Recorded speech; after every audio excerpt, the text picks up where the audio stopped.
There you go. Hey, I'm the Dr. Bob Lee from 107.5 WBLS. Hey, coming up on today's show, we're here from a young woman who went from a career in advertising to a successful business as a meditation teacher and the founder of an organization that is providing successful career women with the tools to remove work stress. Then we'll hear from a behind-the-scenes person. She's going to come out, though, and let you know all about it. And we'll have a look at the new Reform Architecture Gallery when we sit down with a mixed media artist who will highlight her upcoming art exhibition. And we'll speak with the founder and gallery manager of the Reform Architecture Gallery. Plus, we'll hear from a founder of a nonprofit organization that is dedicated to raising awareness on Crohn's disease and providing holistic solutions to minimizing pain and suffering caused by the illness. We'll highlight a can't-miss event and so much more. And then finally, we'll connect with a talented Boston-based musician who will highlight her debut album and so much more. Watch out. She's in the studio. Get ready. Kick off your shoes and relax your feet. We're wide open. I'm the Dr. Bob Lee, and here we go.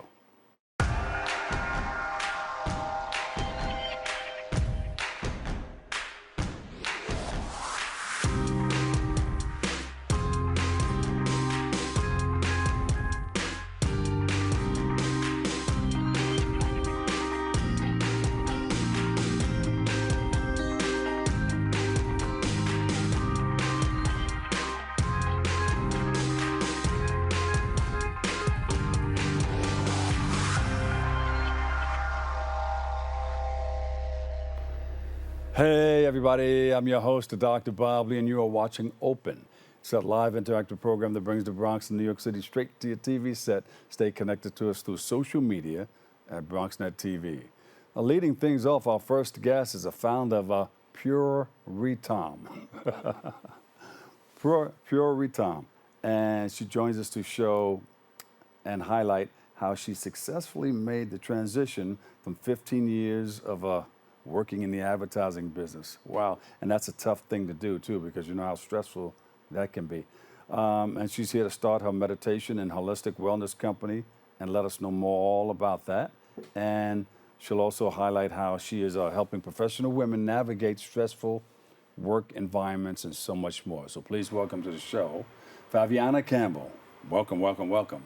Hi, thank you so much for having me. I was chewing your thing up right there for a hot second, but it is kind of stressful, though, coming out of the advertising business into what you're doing now. Yeah. You know, that's like from north to south. That's two extremes right there. So what made you make the transition? Well, I've been meditating for over 10 years now, and I started meditating while I was in advertising, because I was the only Black woman in a strategy department and leading strategy in a role that they don't normally historically hire Black people for. Yeah. So I felt a lot of pressure to not just do well in the job, but also do so well that they would hire other people who looked like me. And in all of that, in addition to having a stressful job and feeling all that pressure, my body was breaking down. So I developed anxiety attacks. I would have anxiety attacks every Sunday. Did you know why it was happening, though? Yeah, I knew. You knew it was the stress? I knew it was the stress. I was 27 at the time. I was walking with a cane because my back less pain. than 27 now. No. All right. Thank you. No, I was 27 at the time. I was walking with a cane because I had horrible back pain. I was developing IBS. I had acne that was so bad that I couldn't sleep on one side of my face at night. My stress levels were just really out of control. I was going to therapy at the time. I was exercising. I was eating right. I was doing all the things that they say that you're supposed to do. And my life was just, it just kind of sucked. My health was really declining. Yeah. And one day I found out that my direct report started meditating. So I was like, oh, tell me about it. And we had that conversation, and the lights turned on, and I learned that very week and have not looked back since.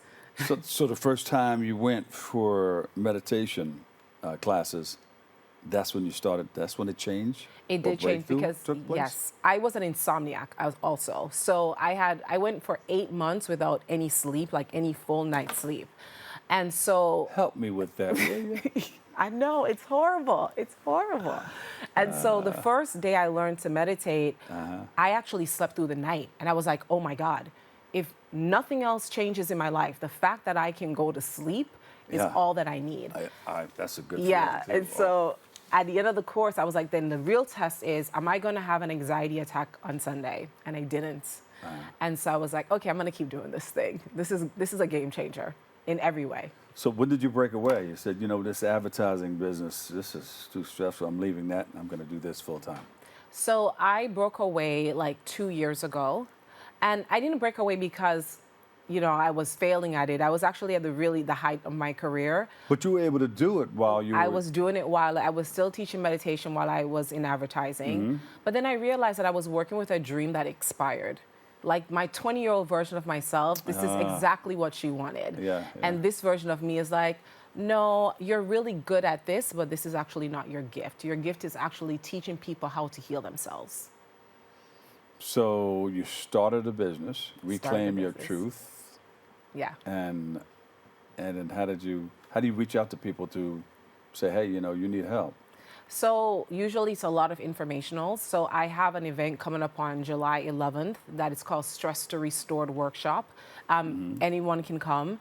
And the point of that workshop is to just give us an awareness of actually what is happening and get some real tools to work with. And after those workshops, I usually invite people to come and learn Ritam meditation because it's so powerful and so game-changing. And I'm on social media. I talk to people all the time. So it's really word-of-mouth workshops and things like that. Yeah. So people who are having trouble not only sleeping, but having trouble with other parts of life, too, can benefit from this. Absolutely. So just last week, one of my clients got diagnosed with high blood pressure. And the cardiologist said to them, what really works well for high blood pressure? Meditation. But the cardiologist doesn't know what type of meditation. Yeah. He just told my client meditation. And my client goes, oh my God, I fell off my practice. So the cardiologist put a heart monitor on them, and they started meditating again, and they're like, now my blood pressure goes down and stays down. So now I'm viewing meditation, this style of meditation, very differently. This is not just about my mental health, this is about my physical health as well. Yeah. Because now I'm meditating consistently. I don't have to be on this heart medication. So that's really a game changer. Yeah. So now they have low blood pressure. Well, balanced blood pressure. That's better to say. Yeah. Better, yeah. So that's good. I mean, I'm sure it helps a lot of other things. Absolutely. It help you in your everyday life. Whatever you're going through, it can just calm your butt down, sit your butt down, and take a look at because there's that inner world too that you go to when you meditate. Absolutely. And so the thing about it is that because Ritam meditation is body first, mind, then spirit, the body gets to rest 5 times deeper than the deepest point of night's sleep. Yeah. And when the body is doing that, it's shifting over to a rest and digest system. And that means that the chemical reactions are different. Like you're getting more endorphins and things that calm the nervous system down and things like that. Yeah. And so because the body's not hold on to stress, the mind is now clearer and freer to think. So I always tell people that if you want to get better at life, start meditating. We meditate to get better at life. So when I was in advertising, I would have really big breakthroughs in meditation. I would tell my team, I'm going to go meditate. And I will come out and I'd be like, this is exactly how we need to execute this strategy, and this is what we need to do. And so I got clearer ideas. So when my colleagues are getting their 3rd, 4th, 5th cup of coffee for the day, I would go meditate, and it would feel like I just had a shower and went to the gym and had this great meal, and then I would have these great ideas. So, yes. Yeah, so you thought yours was going to act up, but mine is. Yeah, you're a popular guy, though. No, that's somebody walking by my house, that's all. You're a popular person, too, because people are going to find out more about what you're doing, and they're going to need that help, especially in this day and age where things seem to be all over the place. This is popping up, especially if you're watching news. I was about to say. I mean, you can watch us. We're not hardcore. We'll just give it to you the way it is. We'll let you know what's happening in the community. We're straightforward. Yeah. But, there's a lot of things out there that are just mixing people up.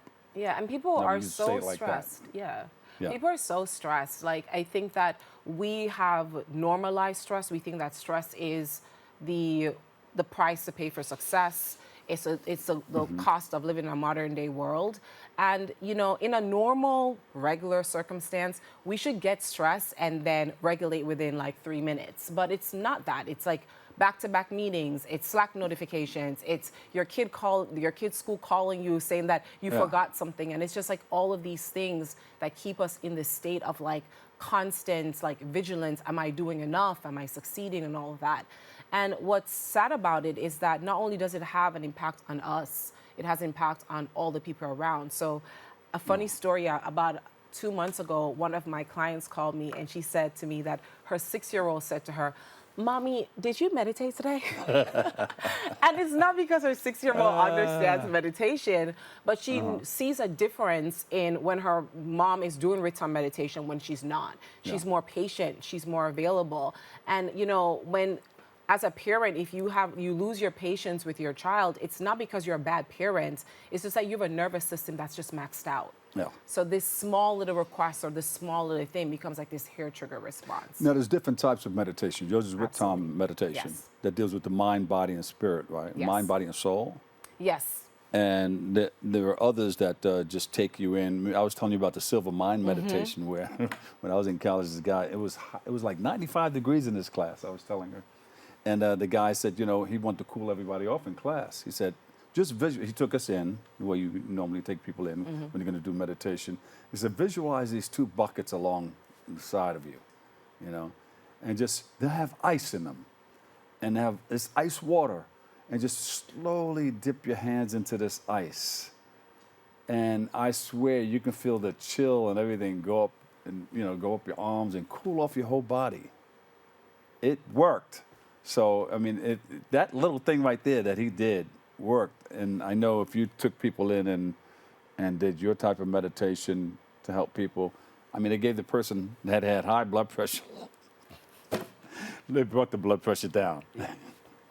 So I'm glad you brought this up because meditation really falls into 3 categories. There's a concentration technique, and it's like your classical guided meditation. Close your eyes, feel the energy of the light on your body, feel the energy dissipate. And that's really good because it's, you know, most people don't have a relaxation practice, so it helps them relax. But for a nervous system that's really taxed, that's a lot of instruction. Yeah, it's a lot of instruction. It's a lot more things that I have to do. And that's why people think that they're bad at meditation because they're trying to be great at it and be perfect. Right? And you can't clear your mind. And you can't clear your mind. And by the way, I don't know who told anyone this. Clearing your mind is not one of the goals of meditation, okay? That's not one of the goals. Well, at least don't think about what you were doing a little while ago and focus on what we're doing. We also don't want to focus either. Yeah, right. Blank mind. Okay. So those are the concentration techniques, and then you have contemplation techniques that are like, think about the word love or compassion and how that happens in your life. And when you come out of those meditations, you feel more loving and you feel more compassionate because where attention goes, energy flows. But Ritam meditation falls in a 3rd style of meditation, and it's a transcending technique. And what that means is that we're going beyond the states of consciousness of waking, sleeping, and dreaming. We're going into the 4th state of consciousness. In the Vedic philosophy, that 4th state of consciousness is called Turiya. It's the pure truth. It's like you collapse back into God, into the universal consciousness. And when that happens, it changes you because if prayer is talking to God, meditation is listening. And you're going to learn so much more when you're listening. So that state of consciousness rubs off on you. So we actually stabilize the meditation state with activity. So people think that like I'm supposed to be a bliss bunny and meditate 14 hours a day. Do not do that, please. That's a great way to wreck your life. You want to meditate and then go into activity. It's the activity that stabilizes the meditation state. And my job as a teacher is to teach you how to systematically access this 4th state of consciousness, which is what we're all seeking. Okay, I have 1 minute, 1 minute left. What can you tell us? Give us one tip. What should people do? PureRitam.com for the Stress to Restored workshop that I'm having on July 11th. Ah, there you go. Yes. Okay. And you're going to learn so much just in that workshop and like real tools that you can take away. Yeah, it's going to be fun. It's going to be interactive. We're going to have exercises. You're going to get to meet a ton of people. So yeah, come and join that. There you go. Faviana Campbell, founder of Pure Ritam and certified Ritam meditation teacher, healer, and a woman's coach. Give her a big round of applause, everybody. Thank you. Thank you so much, and come by again. Thank you I need so to much. give you a call Yes, you do. when I have the opportunity to get some sleep. We'll take a quick break. I've got more coming up next on Open.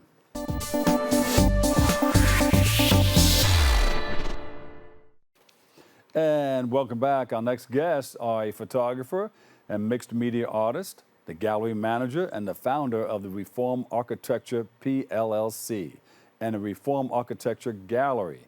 They join us to highlight the art exhibition and to speak about the community impact of this Reform art space.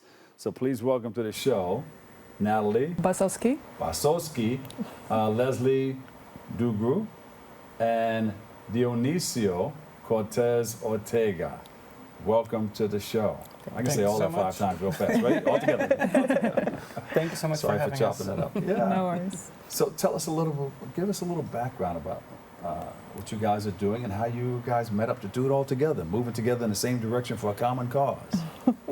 Yeah, I mean, I'll talk a little bit about my own art. I have an art practice which includes photography and textile art, where I find all kind of used fabrics like tablecloths and curtains and linens, and then I print my own photography on fabrics as well. And I collage it all together and I make these pieces and I explore themes of memory and remembrance and the feeling of being foreign and misplacement and stuff like that. So I make these like collage-like pieces that you can hang on the wall. Textile. They're all textile. Yeah. Yeah, so the photographs are printed on textile and then there's other found materials of textile as well. So I currently have an exhibition at Reform Architecture Gallery, and they run that space. Yeah. How did you meet up with Dionisio? I can speak about that a little bit. I come from a family of artists, including myself, and both my parents they're great painters. And normally when you start out a brand new company or a brand new project, you have to just use whatever you have accessible to you. And in this particular case, because of my artistic family, I had so lucky to be able to invite them as the first exhibitions. So when we opened up about 2 years ago, my mom was our first show, and then it was my dad. And so slowly, as we kind of build a little bit more of experience, we reach out a little further. So for this particular show, it was more of a friend circle, right? So that's where Nathalie and Leslie come in. And so now I think we're at a point where we can continue to expand even further. So now we want to reach out to artists in the neighborhood, to all of New York City, and really sort of expand that. But that's kind of the origin of that relationship there. There you go. Yeah. Leslie, how did you get involved? Well, I'm actually a project manager at the architecture office, so I'm an architect, and the gallery is part of our goal, our endeavor to like connect with the community. So we actually went to the same university, and we got connected to the same network. But Dionisio has very big interest in art as an artist and an architect, but I also am interested in art as an art enthusiast, and I like to look at art and go to art shows and stuff like that. So when he and the other partner wanted to get the space open to outsiders, I was like, yeah, I want to help. I want to participate in that. So, yeah. So it's a good feeling to be all in the same boat together. It's a little moving kumbaya. in the same direction. Same interests. Yeah. Dionisio, why is this Reform art space so important for the community and for creatives like Nathalie and Leslie? So yeah, we did some Leslie, research. McCoy, you're creative also. If you Oh, well, I mean, I do creative things. So we did some research, and there are a bunch of galleries in the South, but not that many in South Bronx or in Bronx in general. There are some great establishments like the Andrew Freeman House, you have Bronx Space, and of course the Bronx Museum of the Arts. But I think what's really special about a small independent gallery is that they're a lot more accessible to emerging and younger artists. Yeah. And I think I want to mention 3 points about that. And the first is discourse. I think it's incredibly important for people to have a place to meet in person and see art and physically be present next to each other, especially in while we have this world of digital chaos. Like we have to be physically present. And then the other 2 is exposure. As an artist and coming from a family of artists, it is really hard to get your work out there. So we hope to make a difference there as well by providing another art space for exhibition. And lastly, peers. Like I think it's really important to be able to meet other artists alike and learn from them. And part of the reason why we love doing this and going to galleries is because that's one way that I learn, right? By just experiencing and talking to other artists. Yeah. You mentioned something about digital chaos. Tell us about what is it? Well, I think we're all sort of like so stuck with our phones that's like primarily our source of medium. And, looking at Nathalie's work, for example, on the phone does not do her work justice. You have to be present. You really have to be there in person, experience the size of it, see the textures. And kind of escape the digital world a little bit. It's so noisy. The digital world is so noisy, and we need more physical spaces to be able to experience. We were talking about in the last segment about meditations, but I'm sure we can. This is a part of it too. Exactly. We can use it for this too. Absolutely. Yeah. So, how does bringing this deeply intimate, domestic-focused imagery into a vibrant Bronx design studio foster new interactions between artists, architects, and the local Bronx community? So I would say I don't want to sound like a cliche, but I do truly believe that art is what gives us humanity, and I think that that artists when they're making this intimate art, this very personal work, that they're for the most part trying to tell stories. They're of success, of struggles, of challenges. They're also a really good way of expressing emotions and sometimes even challenging ideas or concepts. Yeah. And I think those are really critical things that need to be connected with everybody. I think we're in a really interesting point as a multidisciplinary firm to be able to make those connections. So we have a growing list of architects, of engineers, and consultants, expediters, all these different types of people that we work with. And we also hope to be also working with developers and politicians too. Like, I think if that part of the community can come to us and we can connect them to artists, I think that is hopefully doing good for the world.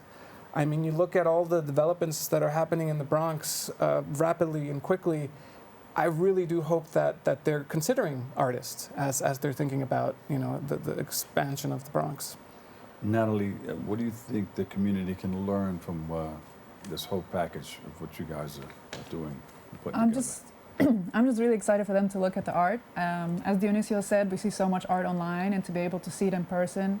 I work with textiles. I mean, those are very familiar materials to people, and they tend to be very nostalgic. People see certain materials or patterns or weaves, and they think of something personal in their life. So if they can experience those feelings, like while they're looking at my work. Photographs are also very nostalgic.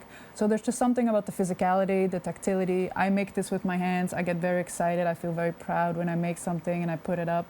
And I just want to reach people so they can also experience it in person as opposed to like in a digital chaos online. So okay, so you have your art there. Yes. You have the people, the community, looking at your art. You have the art and you have the community there. What goes through your mind when you see the excitement in the eyes of the community? There's just something so personal also when I look at art and the way that I can connect with an artist. So it's like exciting for me to be in like, I made this and now they're connecting, because I think art is, anyone's need to make art and create, I think is a form of communication, a form of sharing. There's very few artists who make art and they don't want to show it to people. So it's just this moment that I know that all these people are looking at my art and I don't think they have all like a universal experience. It's not like the identical. Everyone has their own personal experience, and just like how I have my own experience making it or consuming someone else's art, they have that too. And it's just such a great honor that they can be there and see that and like have these emotions triggered through my work. That's I just am very honored. It's a good feeling, right? Yeah, it's an amazing feeling. Leslie, how do you feel about that? How does that look for you or feel for you? Well, I think we're kind of in a placemaking exercise. We want to reach out to people. We want people to come reach out to us. We want to welcome them into our space, which is typically closed off, which is part of the reason why we wanted to do this art gallery. And I think what I feel about it is it's such a good feeling to see like an emerging artist kind of have that moment. And that's something that we definitely want to be platforming. We want to be able to like bring in people who are trying to get exposure and give them that moment and connect to the people that are all around them. So, yeah. Beautiful. Yeah. And Dionisio, when I say let the grass grow, what enters your mind? Hope, potential. No, I think I think the having what's kind of a personal experience with the show is that I see it every day because it's in the office and we come to work. It's a let the grass grow show. It's a let the grass grow.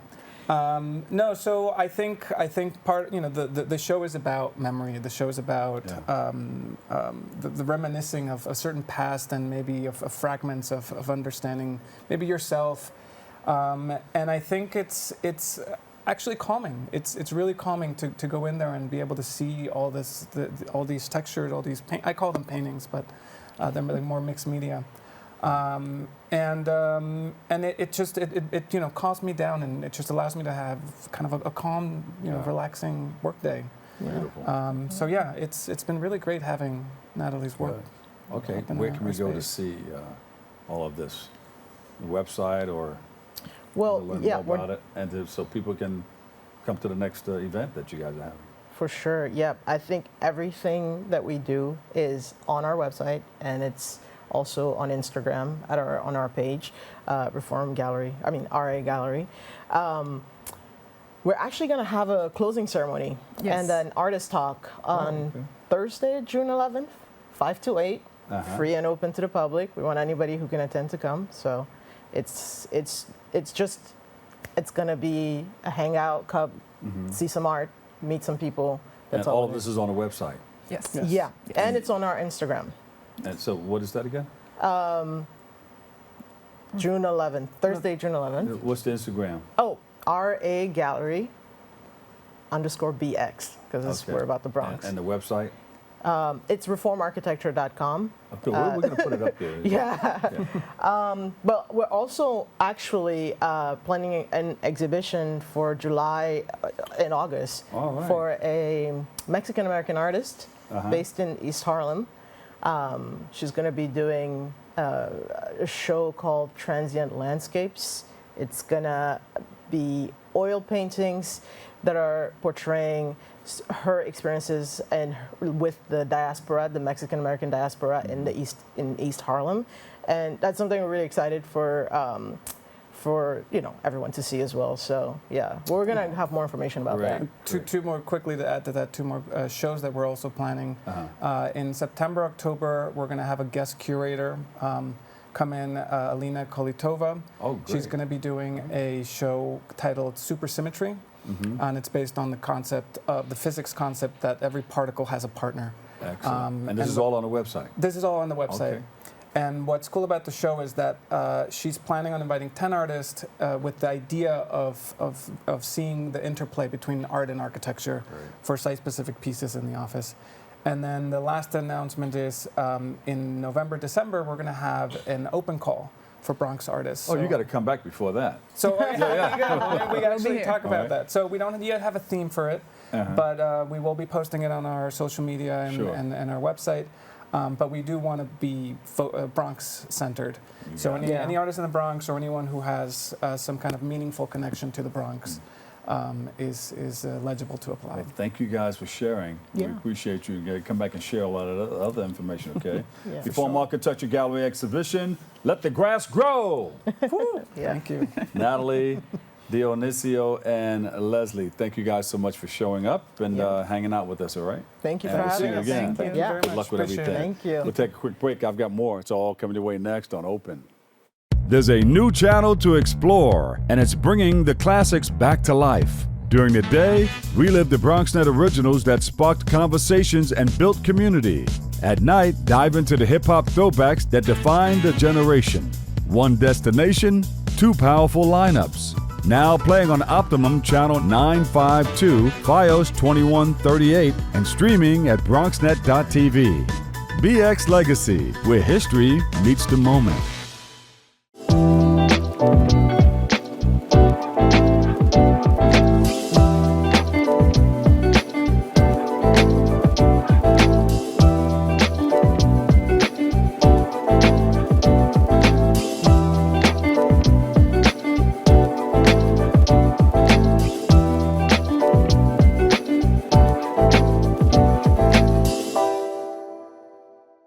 And welcome back. Our next guest is the founder of the nonprofit organization CrohnsNoMore Foundation. He's here to highlight how he is raising awareness on Crohn's disease while providing holistic health and wellness resources to help people who are diagnosed with this illness. He also will speak about an upcoming event that you don't want to miss. So please welcome to the show, Ted Merriweather. Ted Merriweather Jr. in the house. Good morning. Good morning. How Thanks are for you, having man? me. I'm blessed. Thank you for having me, Yes, man. you This is are. Are you beautiful. complete? You got everything done? Yeah, I got everything. I'm still getting it. Still You juicing. Still getting it? You still juicing? Still juicing. It's Remicade Day. So Yeah, we did you do this find your every 6 nurse? weeks. Yeah, finally. About time. Where did she go? She's about to retire in a month, but she's So on she the can't other side. retire until she completes what she needs to do with you. And so she can't retire because, this is a lifelong process until we find a cure. That's right. Okay, so where are you located right now? I'm in North Carolina now. I'm located down in Wake Yeah. County, North Carolina. So you're in North Carolina, and you said you're getting juiced up. You're getting what done? Remicade. It's Remicade. It's it's an infusion that you get. It's about a 2-hour infusion, Yeah. and it helps you keep yourself in remission. You got flares. There's no cure, so you just basically get into remission. But it helps Yeah. with the holistic stuff that we serve and we preach. But this is the western part of the medicine. So as long as it's working, you got to find what works for you. It's a lot of biologics and non-biologics. So Yeah. this is a very expensive drug. This is called Remicade by Johnson & Johnson. Yeah. So how did you find out that you were uncomfortable or things weren't going the way they're supposed to be going? Well, around 2003, I started having real bad symptoms of, blood in my stool, losing weight, nauseous, vomiting, real lightheaded, about to pass out. So all of these things led me to go get blood work done. And if you don't know what's wrong with you, the most common thing to do would be to get a stool sample or blood work if they can't find what's wrong. Yeah. Ultimately, they found out I have Crohn's or inflammatory bowel disease. And ever since then, I've been on a different regimen. Yeah. Yeah. So, and so it prompted you to start a nonprofit organization, right? Yes. My mother and I started the CrohnsNoMore organization March 2013, and we've been going ever since then. We've helped over 10,000 families and people in need with one of our programs that we do. That's direct patient assistance. We'll talk more about that, but those are our key programs in helping others get through what I discovered I had to get through. Yeah, because a lot of people going through it and they really don't know what it is. They just think it's a stomach ache or, a stroke of the lower intestines or, they really don't know. They just know that something is different is happening. Right. So, and this is something not normal that you never are used to growing up. So you just naturally want to see what's wrong. yeah. So, what are some of the things that you do to bring the community together to help create the awareness? Well, that's a great question. We do different things. Some people have walks. We do galas. We throw events with celebrities because we know celebrities bring in more eyeballs and attention than we could naturally. So, and we also do like kayaking for Crohn's. We're having our 12th annual Kayaking kayaking for for Crohn's. Crohn's. All right. Yes. Instead of a common walk or run or whatever, we figured kayaking would be something everybody could get out and enjoy. We also include volleyball, kickball, um, Mhm. like different workouts with yoga and different things like that in groups. So we have a lot of fun each year. Give out free food, shirts, get the kayak, paddleboard, or fish or canoe, whatever you want to do. And this is all out in North Carolina? Yes, at Lake Willard Park every year. That's great. Now, what is your organizational mission right about now? Our mission is to minimize pain and suffering of those with Crohn's and IBD through awareness and holistic approaches to healing. So basically, we're trying to not just promote Western medicine, but everything, because everything, is different for everyone. What may work for me doesn't work for the next person and vice versa. So we try to get people in a comfortable environment, first of all, where they can talk about it and share what they have. Yeah. And then we can move on from there. Because a lot of people are not comfortable talking about, they have Crohn's and what Right. it is, because it gets nasty. It's, first of all, Crohn's disease is a chronic inflammatory bowel disease that causes long-term swelling and irritation anywhere between the whole digestive tract, between your mouth and your anus. So, people are not comfortable talking about that, but they are comfortable getting in a group with people that are familiar with what they have and expressing themselves that way. Now, does it cause a contraction or release? Well, it's very painful, debilitating disease. It's very painful. Like you may have anal fistulas, you may have vaginal fistulas, you may have, these are things that swell up with pus and blood, and you have to get them drained and cut with setons put in them. Those are rubber bands that help them stay open to drain, or maybe tubes. But there's a lot of pain. Yeah. You might have some pulsating pain in your lung area, over in your kidney area, anywhere in your digestive tract, which is your whole tract from your mouth to your anus. Anywhere can hurt. Yeah. You And know. what are you experiencing right now? Right now, I'm kind of like in remission, but I still get the anal fistula part. That's very annoying. And, oh man, it's not curing itself. It's not going away. So you might have to get surgeries over and over on it, and it just you have to hopefully heal itself. I take Anal fissure is a split that doesn't heal? it's like a boil or an abscess Yeah. that once it forms, they start to build tunnels to form other abscesses. Yeah. So you have to cut it open and get it drained, so hopefully it can block off the other pathway to building another fistula. Yeah. So you can get them vaginally, you can get them in the anal area, you can get them wherever. Their abscesses basically everywhere. Yeah. That they're very painful. Sometimes they'll form and then you can't do anything but maybe take pain medicine and hopefully it'll subdue. Yeah. But you have patchy inflammation, so that's like where you have different patches between good tissue and bad tissue. Then you have deep penetration, which is inflammation. It often extends through like the thickness of the intestinal wall. And then you got like flares and remission, what I go through. So it's lifelong, but you get periods of active symptoms and then less active symptoms, stuff like Yeah. that.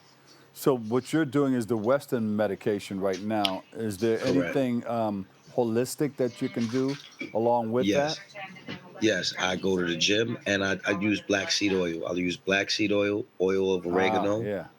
and turmeric. Wow. Yeah, because the So- turmeric reduces the swelling, and the Correct. black seed oil does a lot of Inf- different things with the body. It reduces inflammation, parasites, and everything else. Yeah. It washes them out. So, a lot of people don't know you're living with parasites that can cause itchy sensations, burning sensations, not getting the proper rest because you're up fighting something that's living in your body. people don't realize I don't eat red meat. I don't eat pork. I haven't eaten red meat since 2009. Uh-huh. I haven't eaten pork since 1993, which also helps because your diet helps you control those symptoms. Yeah. And again, what might work for me may not the next person, but I know it helps versus what it hasn't. And it works together with the Western medicines. Yes. Take black seed oil and oregano oil every day. Oil of oregano every day. Yeah. Because sometimes you got to be out. careful with how much black seed oil you take because it constipates you. Correct. But I only take a little bit in the morning. Like a tablespoon? Right. Well, a tablespoon of that, and then a droplet of oil of oregano. Yeah. And then I only do that once a day. That's some powerful stuff right there. Yes, very. Oh my goodness! Like you can't get it down without taking some water behind it. Yeah. It's very powerful. I know. Good. Very powerful. But it does help with the turmeric helps with the inflammation. It reduces inflammation. Also, some people you can take edibles like CBD. It's not THC. It's not but it's CBD or hemp. Yeah. That's a natural thing that also shrinks tumors and combats inflammation. Yes. Yeah. I mean, that's why they have medical facilities now where they have dispensaries because it helps, you might be able to take a droplet or eat a gummy or something and it can help with the pain as well as, as well as, reduce a lot of pain in people. So, because a lot of other stuff doesn't work, you can take different biologics and medicines and Stellara and this and that, Azicol and different things that don't work. Yeah. But then when you find something that does work for you, that's what you stick to. Or it may have a lot of side effects where the natural stuff may not have all of that stuff that comes along with it. So that's why a lot of people, and it tries to get to the root of the problem. As opposed instead of putting a Band-Aid on it. I'm not knocking Western medicine, but sometimes it does put a Band-Aid on it and say, hey, here's a topical solution, but doesn't get to the root of the problem. Because if you figure, I'm not the only one saying this, so don't come to the messenger, but like, it's just medicine isn't created to cure. It's created to make customers. That's just the truth. Like, else I wouldn't be here. I see you. You see what I'm saying? Like, you can't tell me I don't know when I've had 23 surgeries. I know what works, what doesn't work. And I'm telling you, if it was a cure, it would be no money. It would be no business in it. It would be nobody to keep selling it to you. So, that's why you have to go back to the nature of the earth and what God gave you. You got to go to baking soda. You got to go to natural things. That was the best medicine in the world, baking soda. But they're not going to package it that way and sell it to you. But people don't know that. So I'm just giving you free game, baking soda. If you got baking soda in your house, you can cure a lot of things and clean a lot of stuff too. That's true. So where can you got a website where people can go and get more of this information? Because you're sharing some gems right here now, Absolutely. You could go to CrohnsNoMore.org. CrohnsNoMore.org. CrohnsNoMore.org. And you see that logo right there, CrohnsNoMore.org. When you see that. You got it. Now, before I got 30 seconds. You have something coming up in North Carolina? What part of North Carolina is that? It's in Raleigh, North Carolina, July 18th. I just came through there a little while ago. Oh, really? Yeah, you got to come back, man. You're more than welcome anytime. We're at 6404 Lake Willer Park in Raleigh, North Carolina. It's our 12th annual Kayaking for Crohn's. Please come support. You'll love it. You'll get to meet people. You get to, get T-shirts, wristbands, expand your knowledge. We have speakers come out. We have, great. Our what we do this for is our three main initiatives: awareness and prevention. We do fitness and nutrition. We advocate for that, and we also advocate for direct patient assistance. So that's for people that are uninsured, no insurance, or no help at all. We raise funds to help those who can't help themselves. Yeah. And of course, this is a nonprofit foundation, CrohnsNoMore Foundation. CrohnsNoMore organization, yes, sir. Hey, listen, thank you. Your phone is ringing. People calling you. Look at that. But listen, you keep in touch with my producer, right? And let us know what's going on with you, all right? Absolutely. Thank you very much for having me. I appreciate you so much. You're a blessing. You're a blessing too. We want to thank Sandra DeCosta with the Bunyan Foundation. She's always putting some wonderful things together, working with wonderful people. Thank you, and God bless you too. Thank you, sir. All right, there you go. Ted Merriweather Jr., founder, CrohnsNoMore Foundation. We'll take a quick break right here. I've got more coming up next on Open.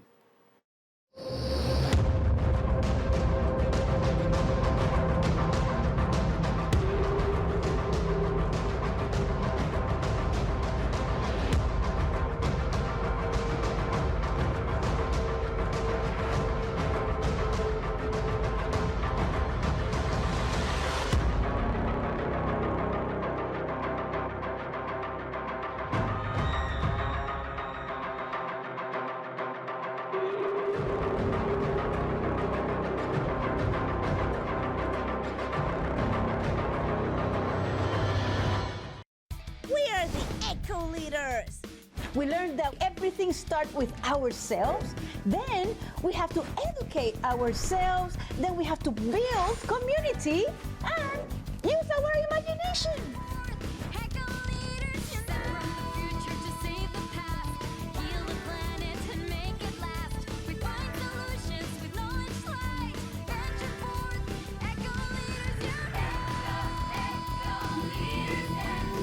And welcome back. Our last guest is a Boston-based musician who is known for her genre-blending style of music known as cinematic pop.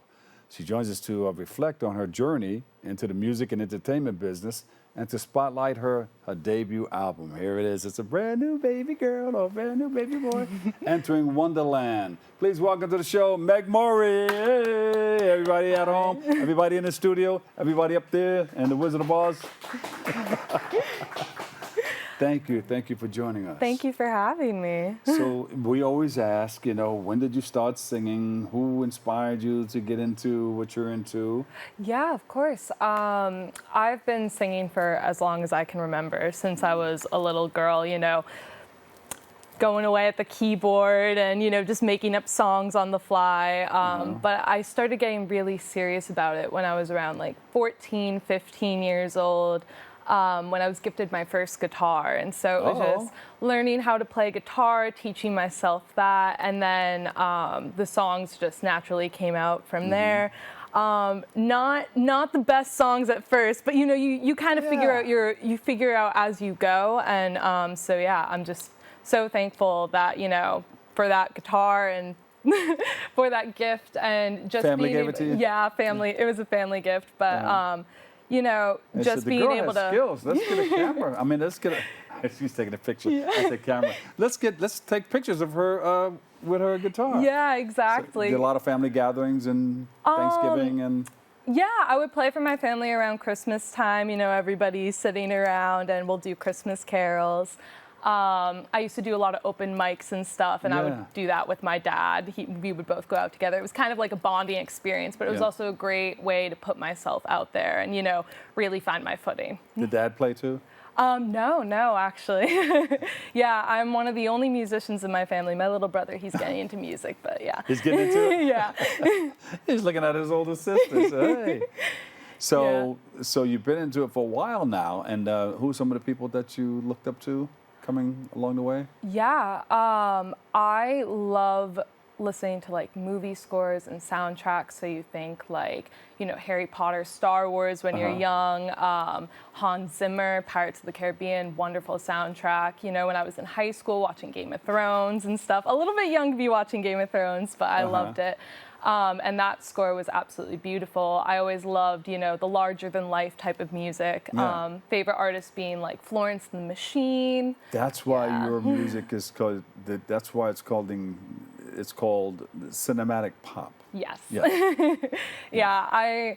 I wrote a lot of different genres at first when I was younger, and trying to find my sound. I wrote alternative rock, indie singer-songwriter. I dabbled in country and R&B. You're trying to find yourself. Yeah. So let me find myself in this. Exactly. Yeah. And so with my first real recording experience. I recorded a bunch of different singles, and they were all in different genres, but it was with my single Greylands that I really found my footing in what I like to call cinematic pop, and just, you know, a larger-than-life sound. Yeah. So you worked with Chadwick? Yes, I did work with Chadwick. He's one of my great friends, such a talented musician as well, and you hosted him earlier. A while ago. But we did a song together called Through the Rain, and he invited me along. He had this big idea. He was like, we need to do a music video that shoots in locations all across New York City. And so it was a one-day shoot, and we went to several different locations, and I had the most fun ever. Yeah. Just That's how it works. Yeah. Now, wait a minute. And I know you're very excited about your debut album, Yes. Entering Wonderland. Yes. Talk about that. How did that come about, and how did you come up with the name? Yeah, of course. So it was kind of inspired by a tumultuous time in my life where I think things were changing really quickly. And, you know, just navigating adulthood as, you know, a young woman, and, you know, people changing, you're changing yourself, all this emotional growth. And I found myself revisiting all these old stories I loved as a kid, you know, Greek myths and Alice in Wonderland, the classic. And she enters this world where none of the rules quite make sense to her, and she's just trying to apply her own logic to, you know, find reason in things. And so I found myself relating to that as, like, you know, navigating adult problems, and, you know, the album's really becoming of age story. And then I also use Greek myths to make references to just the experiences that I went through. Wow. So when did the recording process begin? And what was it like? Yeah, First time in the studio? Actually, it wasn't my first time in the studio. So I parted ways with the studio I had originally recorded at, because I knew I was going into this new project, and I really wanted to just, you know, get my feet wet and have a completely different experience now that I was beginning to, you know, find myself and find my footing as an artist. So I researched all of the different studios in the area near me in Boston, and I found the perfect fit with Cyber Sound Recording Studios, and worked with the producer Meg Mori, who is just one of the most talented sound engineers ever, and we have a great working relationship. Are you going to sing a song for us? Yes, I am.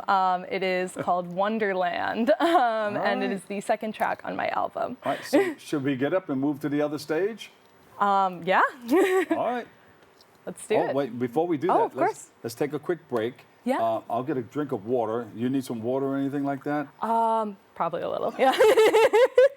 Warm up my pipes. We'll take a quick break. We'll come back with more, and you'll hear her. She's going to be right on that stage over there next.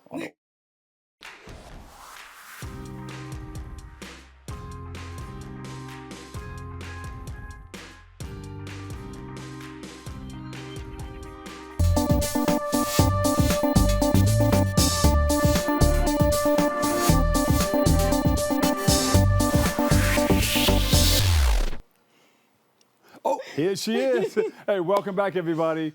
We're here with Boston native musician Meg Mori, who will be performing a song from her debut album titled Wonderland. Take it away, Meg. Thank you.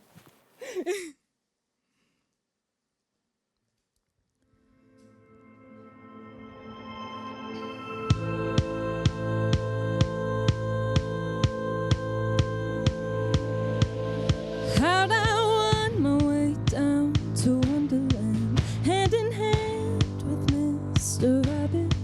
The world is closing in, crying out, suffering. I hide away, and the walls are whispering around me again. Is it life or a fantasy? Spin me, chain me, and make me sing for your lover. Dark eyes, paralyzed, sold my soul to a liar. In a giddy cage, feral child, play a wicked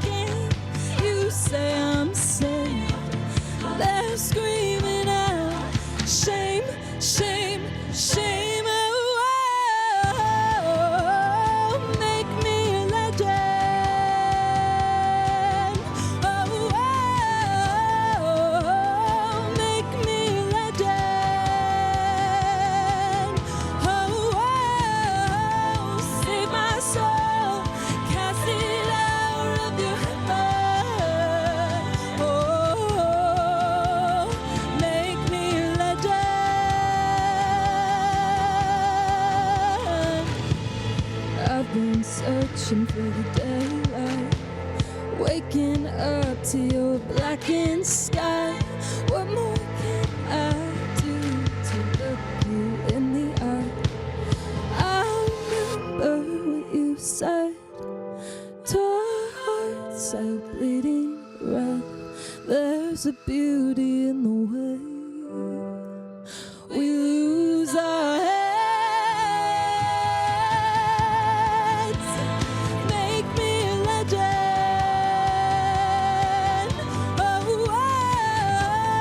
Oh, make me a legend.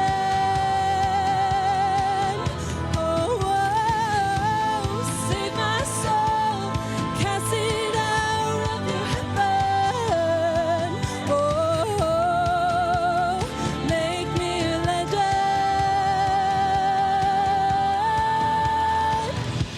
A beautiful Andromeda, it was a great big feast for the ocean. Do the seasons change your devotion? Lying here in the open, sacrifice my solid ground. When the heavens cast me out, the way you're staring at me now. Oh, mother, I've let you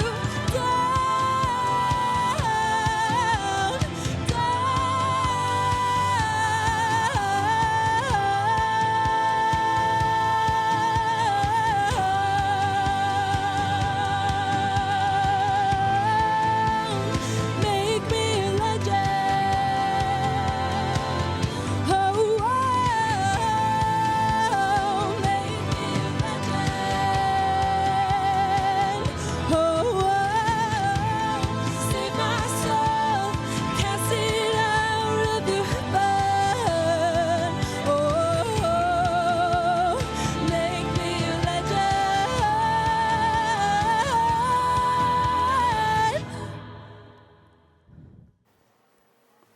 Woo!